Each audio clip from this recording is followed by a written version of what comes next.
Hello student, welcome back to our online classroom key to success. तो आज मैं इस वीडियो में इंग्लिश के Ulysses chapter written by Alfred Lord Tennyson इस बहुत खूबसूरत स्टोरी को आप सबके साथ शेयर करने के लिए आई हूँ। इस कहानी को शुरू करने से पहले छोटा सा परिचय देख लेते हैं। यूलिसिस 1833 में अल्फ्रेड लॉर्ड टेनिसन द्वारा लिखी गई थी, जो ग्रेट ब्रिटेन के भावी कवि पुरस्कार विजेता थे। कविता यूलिसिस द्वारा बोले गए एक नाटकीय एकालाप का रूप लेती है। एक ऐसा पात्र जो होमर के ग्रीक महाकाव्य द ओडिसी और दांते के इतालवी महाकाव्य द इन्फर्नो में भी दिखाई देता है।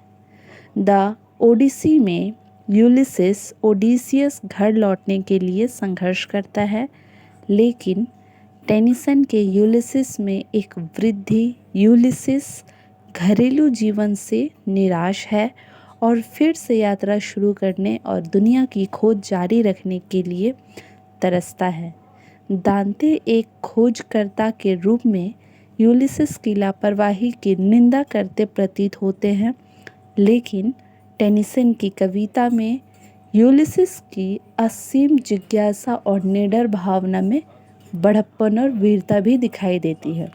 तो आज हम इस कहानी को बहुत ही आसान शब्दों में बहुत ही इंटरेस्टिंग वे में समझने वाले हैं। तो चलिए इस वीडियो को स्टार्ट करते हैं। यूलिसिस इस बात पर निराशा व्यक्त करती है कि इथाका के राजा के रूप में उसका जीवन कितना नीरस और निरर्थक लगता है। इथाका के चट्टानी द्वीप पर घर में फंसा हुआ है। उसकी पत्नी बूढ़ी है और उसे अपना समय अपूर्ण कानूनों को लागू करने में बिताना होगा, क्योंकि वह उन लोगों पर शासन करने का प्रयास करता है जिन्हें वह मूर्ख और असभ्य मानता है।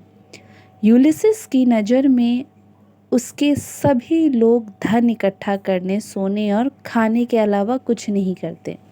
उन्हें इस बात का कोई अंदाज़ा नहीं है कि यूलिसिस वास्तव में कौन है या उसका जीवन कैसा रहा है। यूलिसिस अभी भी दुनिया की यात्रा करने की इच्छा रखता है, जैसे वह पहले करता था। जब तक वह जीवित है, वह उन चीज़ों को करना बंद नहीं करना चाहता जो उसकी नज़र में जीवन को जीने लायक बनाती है। वह दावा करता है कि उसे यात्रा के हर पल में खुशी मिलती है, यहाँ तक कि जब वह पीड़ित था उसे खुशी तब भी मिलती थी जब वह अपने वफादार चालक दल के सदस्यों के साथ होता था, और जब वह अकेले होता था, जब वह ज़मीन पर होता था और जब वह बारिश में तूफ़ानों के बीच समुद्र के नौकायन करता था। वह एक खोजकर्ता के रूप में पूरी दुनिया में प्रसिद्ध हो गया है, जो लगातार यात्रा कर रहा है और अधिक जानने के लिए तरस रहा है। यूलिसिस ने बताया कि उसने उन सभी जगहों के बारे में बहुत कुछ देखा और सीखा है जहाँ लोग रहते हैं, उनकी जीवन शैली, संस्कृतियाँ और खुद को नियंत्रण करने के तरीके। वह जहाँ भी गया उसे सम्मान और आदर दिया गया। यूलिसिस को अपने साथी सैनिकों के साथ लड़ने में भी खुशी मिली, जिनका वह सम्मान करता था। जब वह ट्रोजन युद्ध में घर से दूर लड़ाइयों में लड़ता था, यूलिसिस को लगता है कि जिस भी व्यक्ति और जगह से वह मिला है, वह मुठभेड़ से बदल गया है, जैसा कि वह खुद भी बदल गया है। लेकिन इन सभी अनुभवों ने उसकी यात्रा की इच्छा को संतुष्ट नहीं किया, बल्कि प्रत्येक मुठभेड़ दुनिया को और अधिक देखने की उसकी इच्छा को और बढ़ा दिया है। चाहे वह दुनिया को कितना भी देख ले, देखने के लिए हमेशा कुछ न कुछ होता है, और ये वे अनदेखे क्षेत्र हैं जिन्हें वो हमेशा जानने की कोशिश करता है। यूलिसिस का कहना है कि एक ही जगह पर रहना और अपनी ज़िंदगी को परिभाषित करने वाली गतिविधियों को बंद करना उबाऊ और असंतोषजनक है। वह खुद की तुलना एक तलवार से करता है। जिसे युद्ध में शानदार तरीके से इस्तेमाल करने के बजाय बेकार में जंग लड़ने दिया गया है। सिर्फ जिंदा होने का मतलब यह नहीं है कि आप सच में जी रहे हैं। यूलिसेस को लगता है कि कई जन्म भी वह सब करने के लिए बहुत कम समय होंगे जो वो करना चाहते हैं, और वह अपने एक जीवन काल के लगभग अंत में है। फिर भी मरने से पहले उसके पास जो भी समय बचा है उसमें कार्रवाई के नए अवसर लाने की क्षमता है। उसे लगता है कि घर पर चुपचाप बैठने और बस कुछ और साल खाने और जिंदा रहने की कोशिश करना अपमानजनक होगा, जबकि एक बूढ़े व्यक्ति के रूप में भी उसकी सबसे बड़ी इच्छा अभी भी दुनिया का पता लगाना और अधिक सीखना है। वह इंसानों ने जो देखा और जाना है उसकी सीमाओं से परे जानना चाहता है। जिस तरह एक उल्कापिंड गिरने पर क्षितिज से परे चला जाता है और नज़रों से ओझल हो जाता है। इसके बाद यूलिसेस अपने बेटे टेलीमैक्स का वर्णन करना शुरू करते हैं, जो यूलिसेस की मृत्यु के बाद द्वीप के शासक के रूप में यूलिसेस की भूमिका को विरासत में लेगा। यूलिसेस ने पुष्टि की कि वह अपने बेटे से प्यार करता है, जो इस बारे में कर्तव्यनिष्ठ और विचारशील है। वह शासक के रूप में अपनी जिम्मेदारियों को कैसे सबसे बेहतर तरीके से पूरा करेगा। धैर्य और विवेक के साथ टेलीमैक्स इथाका के उग्र जंगली लोगों को सभ्य बनाने और उन्हें अधिक विनम्र बनाने का काम करेगा, और धीरे धीरे उन्हें अपने जीवन को उत्पादक नागरिक गतिविधि के लिए समर्पित करना सिखाएगा। यूलिसेस को टेलीमैक्स में कोई दोष नहीं दिखता। वह अपना जीवन अपनी भूमिका की जिम्मेदारियों के लिए समर्पित करता है। वह अपने लोगों और अपने माता पिता को उचित सम्मान देता है, और अपने पिता की मृत्यु के बाद वह उन देवताओं को उचित बलिदान देना जारी रखेगा जिनका यूलिसेस सबसे अधिक सम्मान करता था।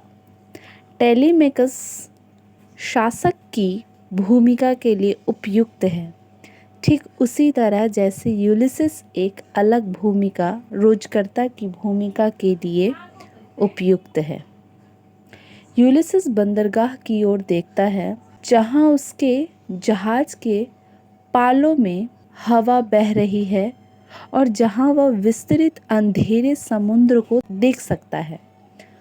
अब वह अपने भूतपूर्व चालक दल को संबोधित करता है, जो लोग उसके साथ काम करते थे और दुनिया की खोज करते थे और उसके साथ नया ज्ञान प्राप्त करते थे। वह उन्हें याद दिलाता है कि उन्होंने हमेशा खुशी खुशी स्वीकार किया कि उनकी यात्राएं जो भी लेकर आएंगी, चाहे मुसीबत हो या सौभाग्य, और गर्व के साथ हर बाधा का सामना दृढ़ संकल्प और बहादुरी के साथ किया। यूलिसेस तब स्वीकार करता है कि वह और वे दोनों बूढ़े हो गए हैं, लेकिन जो देकर कहते हैं कि बूढ़े होने के बावजूद भी वे कड़ी मेहनत कर सकते हैं और सम्मान अर्जित कर सकते हैं।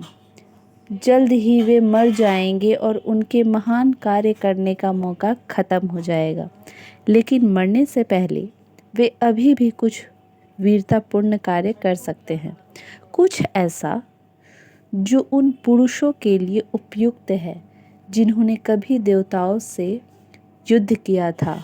इथाका के लोग अपने घरों में दिए जलाने लगे हैं।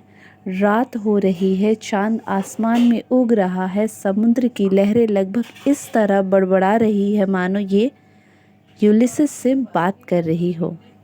यूलिसेस अपनी साथियों से आग्रह करता है कि वे उसके साथ एक आखिरी यात्रा पर चले, भले ही वे अब भी दुनिया के किसी अनजान क्षेत्र का पता लगाने के लिए बहुत बूढ़े नहीं हैं।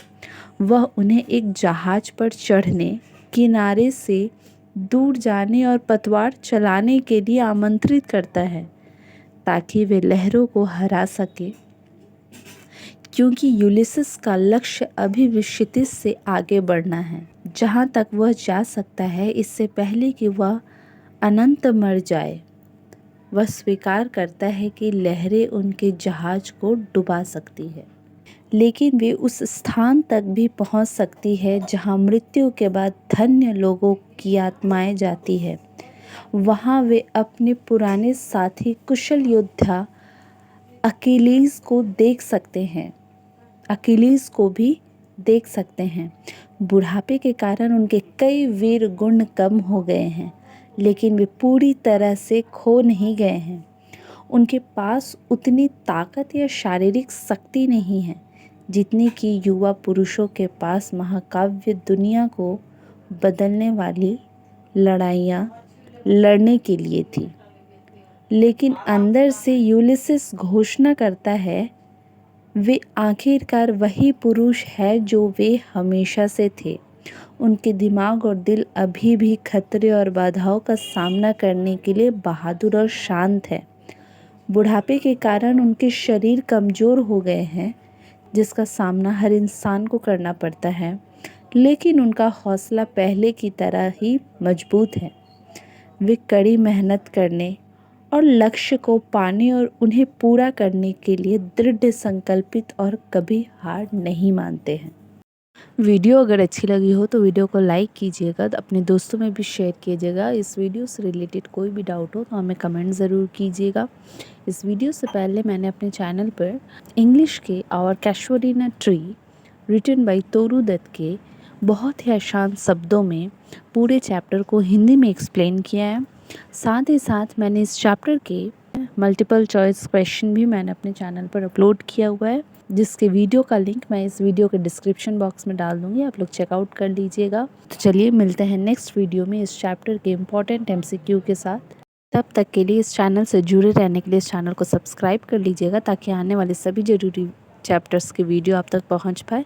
तो चलिए मिलते हैं नेक्स्ट वीडियो।